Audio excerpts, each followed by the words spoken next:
Welcome back. Thanks for staying tuned to Times Now. It's a non-stop rolling coverage here on the ongoing rescue operations in Uttarkashi in Uttarakhand. Now remember, this is the last leg of the rescue efforts, with experts who just held a press conference sharing with the entire country how only 2 meters is left to be dug out still. In the latest briefing by the NDMA, the members have informed that it will take about 3 to 5 minutes for each individual to come out, rather to be pulled out on those wheeled stretchers. In total, the rescue operation will take close to 3 to 4 hours once the pipe reaches the trapped workers. They will be monitored for about 48 to 72 hours once they are brought out. But senior rescue officials have been talking about what's going to happen in the next few hours.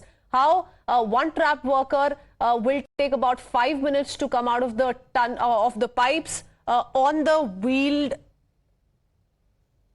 wheeled stretchers. Also said that rescuing 41 workers will take about 3 to 4 hours. Said that the NDRF teams consisting 12 members will go inside the tunnel to rescue the trapped workers. They've also confirmed, and this is the most important bit, NDMA member Lieutenant General Said Hasnain said that the pipes have been pushed in. 2 more meters though are needed to reach the trapped workers. So the rescue team is just 2 meters away from the 41 workers trapped inside for the last 17 days.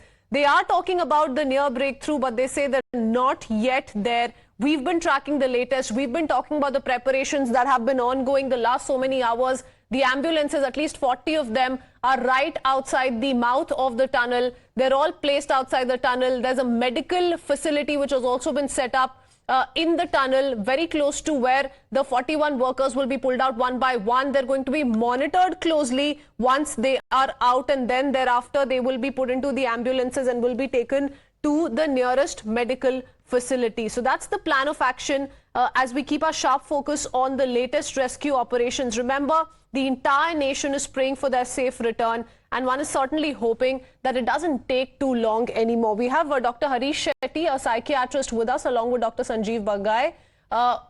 Mr. Shetty, I want to first up understand from you on what should be followed next up. Dr. Bagai has been sharing, the go-tos that are going to be witnessed immediately once the workers make their way out of these steel pipes, on those wheeled stretchers. But as far as their psychological frame of mind is concerned, they've been through a lot the last 17 days, and it's going to take a while. How is it going to be addressed by the medical experts? All right, before I come to you, Dr. Shetty, let's quickly cut across live to the non-stop reports that continue to trickle in from on ground. उसके बाद ambulances के जरिए उन्हें रवाना किया जाएगा। मुख्यमंत्री पुष्कर धामी, जो कि थोड़ा सा अंदर थे, वो अब बाहर निकल कर आ गए हैं। शायद जो ये टेम्पोररी बेस हॉस्पिटल बना है, उसमें क्या सुविधाएं, किस तरीके से उनके बॉडी के पैरामीटर्स चेक किए जाएंगे, वाइटल्स जो चेक किए जाएंगे, उसका जायजा ले रहे हैं, उसकी समीक्षा ले रहे हैं। इसका संकेत सीधे तौर पर यह बनता है कि शायद जो आखिरी मिनट का हर्डल था, उसे ठीक कर लिया गया है। एनडीआरएफ की टीम पहले ही अंदर जा चुकी थी और अब संभवतः उन श्रमिकों को निकालने की तैयारी बाहर, जो रेस्क्यू ऑपरेशन आखिरी दौर का, आखिरी कदम का रेस्क्यू ऑपरेशन है, वो शुरू हो जाए, और इसीलिए इस टेम्पोररी बेस हॉस्पिटल का जायजा। लेकिन उसके बाहर की तस्वीरें जरा जूम आउट करिए।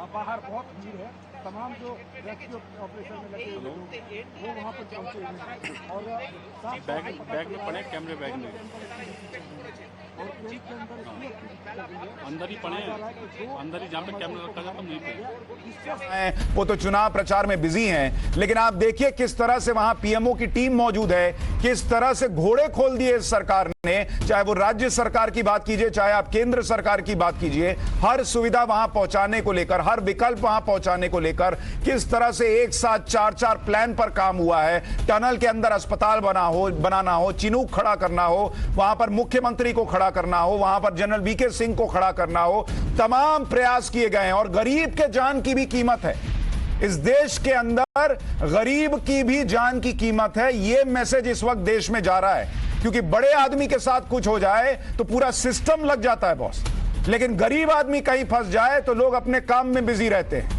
लेकिन काम करते हुए भी गरीब आदमी की जान को बचाने के लिए जो 17 दिन में हुआ है, वो इस देश में कॉन्फिडेंस बढ़ाता है कि गरीब अमीर की खाई पाटी जा रही है, और कम से कम सरकार की नजर में गरीब की कीमत है। हमारे साथ अभिषेक आशुतोष भी जुड़े हुए हैं। आशुतोष, आपके पास क्या अपडेट है, आपको क्या पता चल रहा है और कितना देर? अभिषेक, माफ कीजिएगा।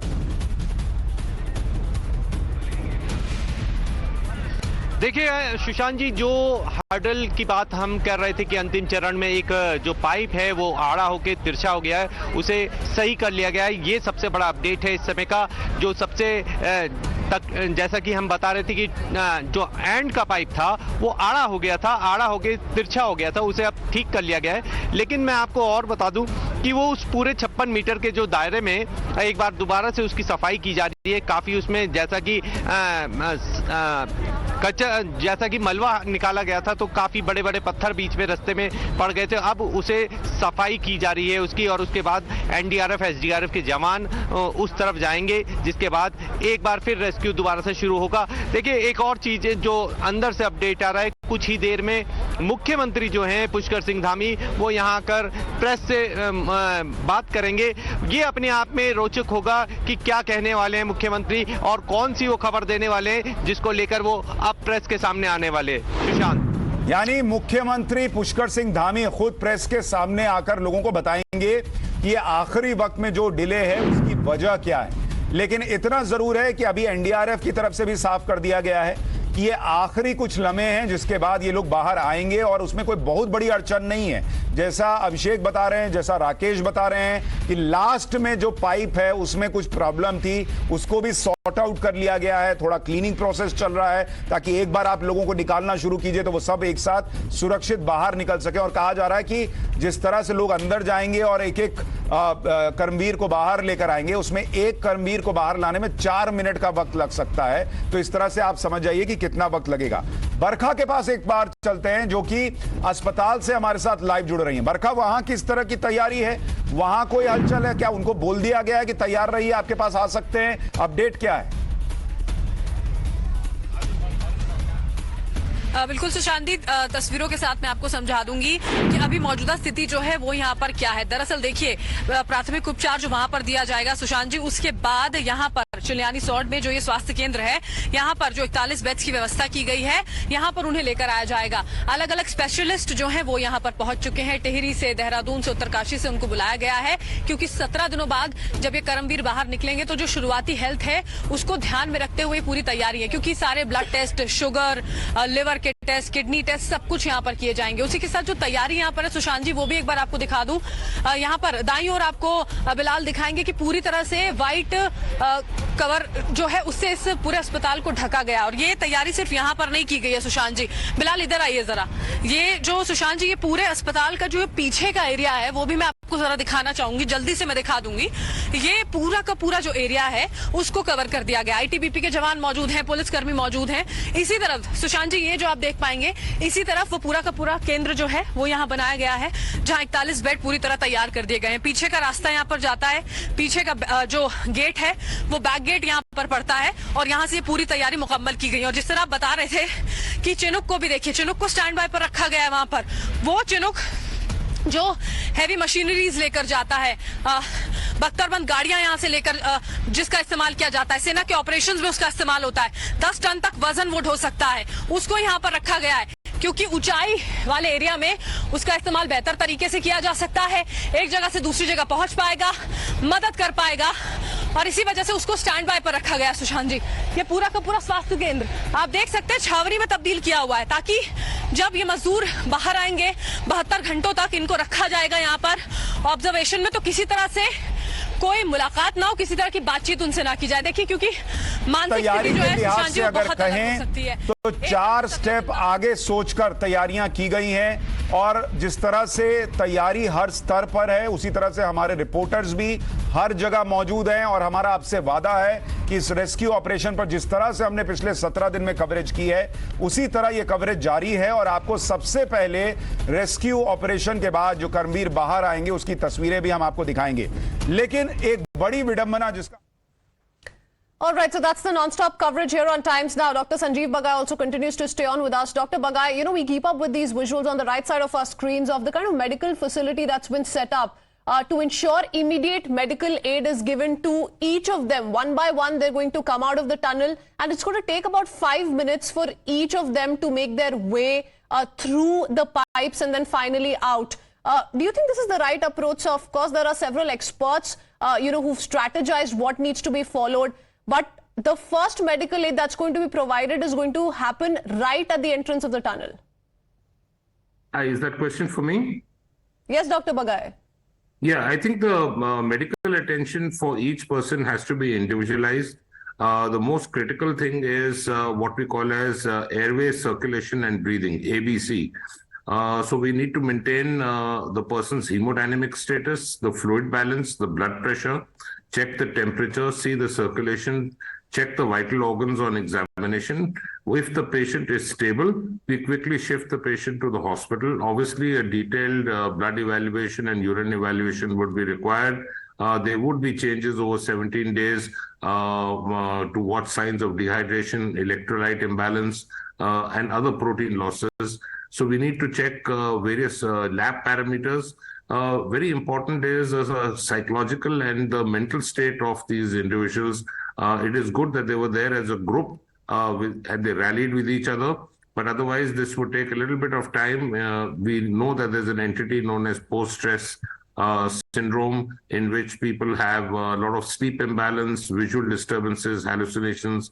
I think that needs to be attended to look after the mental state of them. And then long-term rehab, I think they will require a couple of weeks off, and I'm sure the state would look after them. After all, they are poor workers who are unfortunately trapped. But a multidisciplinary approach in the hospital, at least 3 to 4 days, I would presume, if there are no other complications, and God willing, everything should be well. Okay, so they might be kept under observation for at least the next 3 to 4 days. Many thanks for speaking to us. We'll keep coming back to you, Dr. Bagai. Let's quickly cut across to the live reports that continue. बात सुनिए वरुण भाई, मैं आपसे एक बात कह रहा हूं, सुनिए, और मैं पत्रकार नहीं, एक नागरिक के तौर पर कह रहा हूं, कभी कभी ना एकदम हर्ट हो जाता है कि बहुत सब लोग इस वक्त इंतजार कर रहे हैं कि अच्छे से लोग बाहर आएंगे थोड़ी देर के लिए। आप लोग नरेंद्र मोदी को छोड़ नहीं सकते हैं, आप लोग खुश नहीं हो सकते हैं। देश के साथ खुश होने में क्या दिक्कत है? पब्लिक आपको क्यों एक्सेप्ट नहीं कर लेगी अगर आप देश के साथ खुश हो जाएंगे? सुशांत भाई, नहीं, पब्लिक तो हमको पूरी जगह एक्सेप्ट ही कर रही है, सब जगह है, लेकिन उसकी बात नहीं है। खुश बिल्कुल खुश जब होंगे, जब सकुशल हमारे 41 जो भाई हैं वो लौट के सकुशल आ जाएंगे तो खुश होंगे, हम भी खुश होंगे। हम तो प्रार्थना में लगे भी ईश्वर की, देख रहा हूं मैं आपकी प्रार्थना ट्विटर पर। लेकिन ये जो प्रचार की जो भूख है, कांग्रेस पार्टी का कहना है कि प्रधानमंत्री वहां इसलिए नहीं गए क्योंकि वहां कैमरे ढंग से नहीं थे। इनकी एक प्रवक्ता है सुप्रिया श्रीनेत, वो शायद राहुल गांधी और के लिए ट्वीट करने और प्रचार में ज्यादा व्यस्त थी। उनको यह भी नहीं दिखा कि कैसे नवभारत जैसे चैनल 17 दिन से कवरेज कर रहे हैं। उनको लगा कि अब जाके कवरेज शुरू हुआ है। मैडम पता नहीं किस चैनल पर बिजी थी, लेकिन That's our sister channel, of course, talking about the politics that unfortunately is also being witnessed even before the 41 men are out of danger and out of this deadly horror that they've lived through the last 17 days. Let's talk about the other reactions coming in. Most importantly, our sharp focus remains on the last leg of the rescue operation. It's just about a few minutes to go before we do see the first worker come out of the tunnel. Let's quickly listen into the latest, as has been shared by the NDMA, on how it's going to take about 3 to 5 minutes for each of them to come out one by one. And the rescue team, as of now, is about 2 meters away from the 41 men. Listen in. NDRF का इसमें role बहुत important है। 3 team, 4 जवान की team, 12 लोगों की वो बनी हुई हैं, अंदर जाएंगी। ऑर्गेनाइज करने के लिए ये पूरा वो फ्रेश है, ऑर्गेनाइज करेंगे जाकर अंदर। एसडीआरएफ एनडीआरएफ को सपोर्ट देगी। साथ में जो हमारे मेडिकल पर्सनल हैं, पैरामेडिक्स, वो जाएंगे अंदर। एक पूरा मेडिकल प्लान बनाया हुआ है जो एग्जीक्यूट होगा ग्राउंड पर। ये अंदेशा लगाया है कि एक इंडिविजुअल को आउट ऑफ द 41, एक इंडिविजुअल को तकरीबन 3 से 5 मिनट लगेंगे निकालने के लिए, ईच वन इंडिविजुअल। तो आप लगा सकते हैं कि आउटर लिमिट अगर हम देखें कि 5 मिनट अगर लगाते हैं एक इंडिविजुअल पे, वो तब एग्जैक्टली कंफर्म होगा जब पहला, दूसरा या तीसरा इंडिविजुअल निकलेगा। अगर 5 मिनट का भी अंदेशा लगाते हैं तो हम 3-4 घंटे, ऑलमोस्ट 3-4 घंटे लग जाएंगे, क्योंकि गैप भी होंगे बीच में। What you see on the right side of your screens is, of course, the temporary medical facility that's been set up in the tunnel itself, right at the entry of the tunnel, where immediate medical aid will be provided to those who come out of the tunnel one by one. In the meanwhile, we also spoke to some of the family members of those who are still trapped inside. Remember, it's the last few nail-biting minutes before the rescue team reaches the 41 trapped men. Here's how they've responded.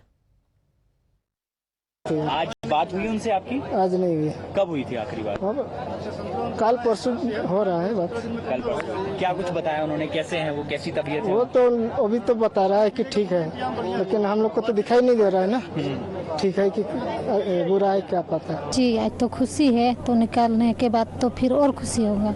कभी उम्मीद आपने हारा था कि नहीं निकल पाएंगे? ये उम्मीद हरदम कायम था कि वो निकलेंगे? हाँ जी।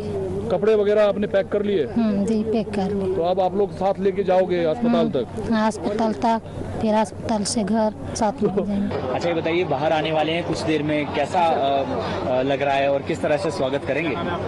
अच्छा लग रहा है, निकल जाने के बाद तो अच्छे से स्वागत करेंगे उनको। तो अच्छा आपकी आखिरी बार उनसे कब बातचीत हुई तो, और उन्होंने क्या बताया, कैसी तबीयत है? कल परसों बात हुई थी, वो ठीक है, अंदर किसी तरह का कोई परेशानी नहीं था, बातचीत हुई। ये बेड्स भी आपको दिखाई दे रहे होंगे, ये बेड भी आपको दिखाई दे रहे होंगे। करीब मुझे लगता है 10 या 12 बेड है, 10 या 12 बेड वहां पर लगाए गए हैं। ये पूरा एक कॉरिडोर वहां पर बनाया गया है, एक छोटा सा टेम्पोररी बेस हॉस्पिटल, और विद इन मिनट्स में ये बेस हॉस्पिटल तैयार किया गया। एक तस्वीर में सुशांत जी और आपको दिखाता हूं, जो वरुण पुरोहित जी बात कर रहे थे और जो आप कह रहे थे किस तरीके से आम लोगों के लिए भी, जरा इस और तस्वीरें दिखाइए। 41 लोग हैं, 41 एम्बुलेंसेस खड़ी हैं। देखिए ये अप्रोच रोड देखिए, आप गिनते रह जाएंगे एम्बुलेंस। कुछ एम्बुलेंसेस करीब 30-35 की संख्या में यहाँ पर एम्बुलेंसेस खड़ी है। 40 लोगों के लिए, 41 श्रमिक भाइयों के लिए 41 एम्बुलेंस। यहाँ पर एक और छोटा सा मेकशिफ्ट हॉस्पिटल था, टेम्पोररी, और वहाँ पर 24/7 वहाँ पर डॉक्टर्स की टीम, तमाम मेडिकल सुविधाएं, और ये जितनी एम्बुलेंसेस सुशांत जी आपको दिखाई दे रही हैं, ये सारे बेसिक लाइफ सपोर्ट सिस्टम से लैस हैं। यानी एक चलता फिरता छोटा मोटा हॉस्पिटल के रास्ते में कोई भी जरूरत पड़ गई, मसलन किसी को ऑक्सीजन की जरूरत पड़ गई। राकेश, मैं आपको एक बात कहूं, हम लोग इतने दिन से पत्रकारिता कर रहे हैं, रिपोर्टिंग कर रहे हैं, कुछ रेस्क्यू ऑपरेशन हमने देखे, इस लेवल के तो हमने भी नहीं देखे, लेकिन ये अपने आप में ऐतिहासिक है तैयारी के लिहाज से। मतलब कई बार हम सरकारों से सवाल पूछते हैं कि ये हुआ तो वो क्यों नहीं हुआ, वो हुआ तो क्यों नहीं हुआ। इस तरह से देखना कि आप 4 स्टेप आगे का सोच रहे हो, 5 प्लान पर काम चल रहा हो कि हॉरिजॉन्टल ड्रिलिंग कर दो, वर्टिकल कर दो। 41 एम्बुलेंस आप सोच रहे हैं, 41 कर्मवीर हैं तो 41 एम्बुलेंस। ये भी नहीं है कि एक में 2-2 को डाल दो काम चल जाएगा। हर कर्मवीर के लिए एक एम्बुलेंस का अरेंजमेंट किया गया है। चिनूक का अरेंजमेंट है, चिनूक हेलीकॉप्टर वहां खड़ा है कि भैया जरूरत पड़ गई, कहीं पड़ गई तो क्या करेंगे, तुरंत उठा के बाहर जहां एम्स ले जाना होगा वहां लेकर जाएंगे। इस तरह